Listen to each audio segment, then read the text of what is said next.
Audio Jungle. Audio Jungle. Halo, Assalamualaikum warahmatullahi wabarakatuh. Salam Kayana Bintang. Guru-guru, pengajar se-Indonesia, hari ini nggak usah jengah, nggak usah apatis. Meskipun kurikulum cara mengajar terus berubah-ubah, dan kita nganggap biasa saja mengalir ya, pokoknya mengalir saja, ikuti. Karena kalau enggak, itu ada 10 dampak loh bagi guru yang tidak yakin dengan aturan baru. Ya memang dampaknya satu, itu kan banyak yang lain ya, nanti kita sampaikan.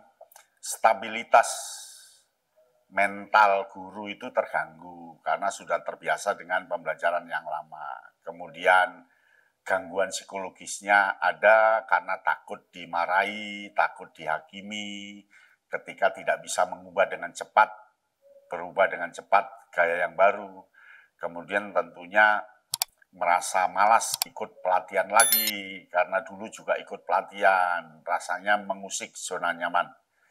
Tapi kan itu hal yang harus kita ikuti, ya. Ada 10 dampak guru yang karena perubahan cara mengajar, perubahan dimensi mengajar, lalu membuat pengaruh besar bagi guru, ya. Dampaknya adalah sebagai berikut, ya.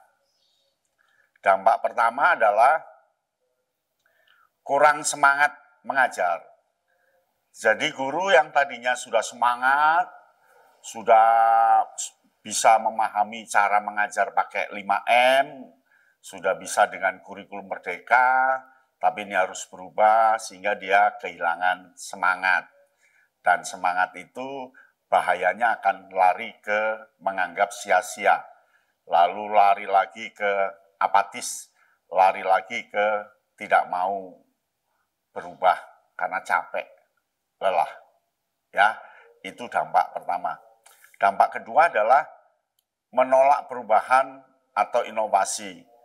Karena terlalu sering beradaptasi, guru itu resisten terhadap perubahan baru. Bahkan yang sebenarnya positif tapi selalu dianggap negatif oleh guru itu. Guru selalu menganggap negatif. Jadi dia menolak perubahan. Ya biasalah, itu pasti terjadi. Ya, dampak ketiga adalah tidak peduli dengan kualitas pembelajaran. Karena sudah merasa yang lama itu sudah berkualitas dan dia hanya fokus pada menyelesaikan kewajiban. Yang penting saya buat RWP, yang penting buat PPM, perencanaan pembelajaran mendalam, yang penting kepala sekolah sudah oke, ya sudah. Paling hanya gitu-gitu saja. Padahal ada perubahan di sana, ya, dan dia tidak mempertimbangkan apakah siswa benar paham atau tidak. Jadi itulah dampaknya. Nah, dampak keempat adalah jarang berinteraksi dengan siswa. Jadi guru sudah jengah, menjadi lebih pasif, enggan membangun kedekatan dengan siswa karena merasa beban administrasi lebih penting.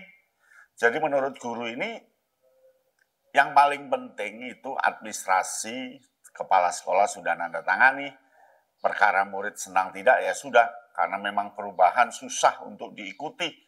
Kadang memang ada guru yang terbuka hatinya, ada yang tertutup hatinya, ada yang senang dengan apa yang sudah dilakukan dan tidak mau mengubah karena merasa berat.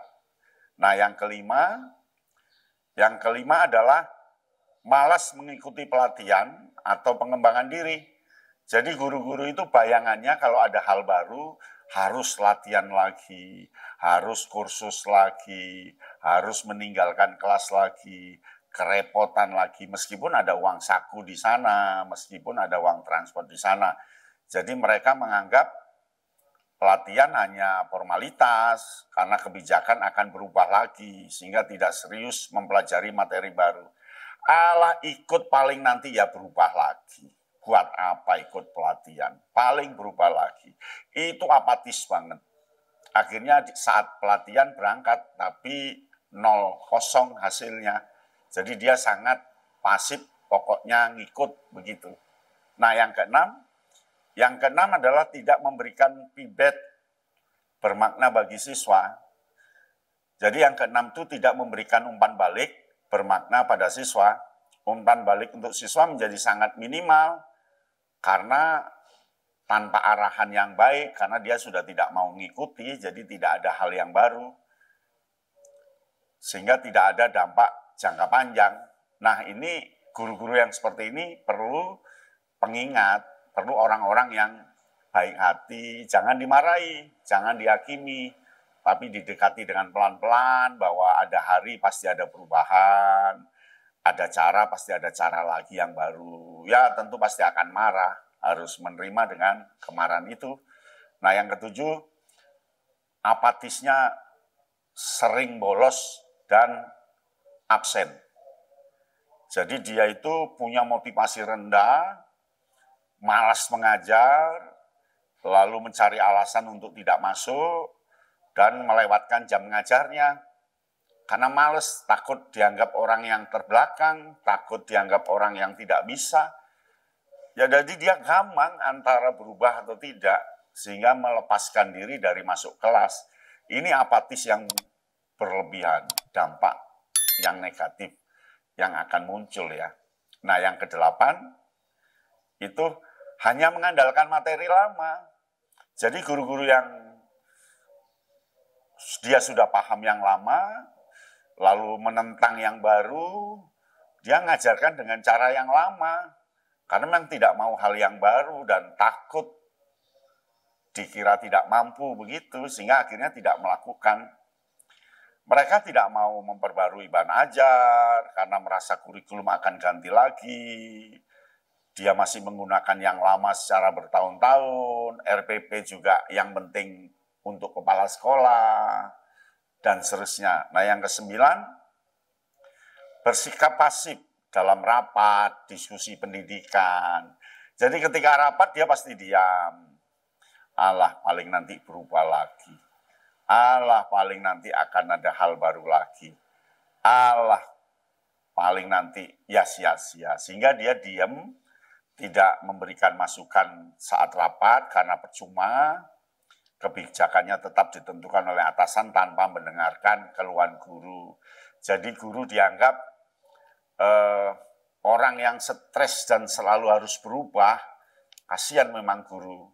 Sehingga dia pasif ketika rapat, ketika diskusi pendidikan, atau dia pergi ketika ada temannya diskusi hal baru. Nah, yang ke-10, tidak peduli dengan prestasi siswa, karena sudah kadung jengkelnya, kadung marahnya. Tidak ada dorongan dari guru itu untuk memotivasi siswa berprestasi, karena sistem penilaian dianggap tidak adil dan tidak konsisten, karena berubah-ubah terus. Nah, tentunya itu berat kalau dibiarkan, karena dampaknya akan menurunkan kualitas pendidikan secara kelas, secara sekolah. Kemudian siswa menjadi kurang termotivasi, karena gurunya tidak punya inspirasi kan, dan lingkungan sekolah tidak kolaboratif, karena gurunya saling pecah itu, yang pro baru dengan yang masih mempertahankan yang lama. Oleh karena itu, dampak negatif perubahan harus dipikirkan, karena apatisme akan muncul dari guru dan akan mengganggu pembelajaran di sekolah. Demikian ya. Salam Kayana Bintang. Audio Jungle. Audio Jungle.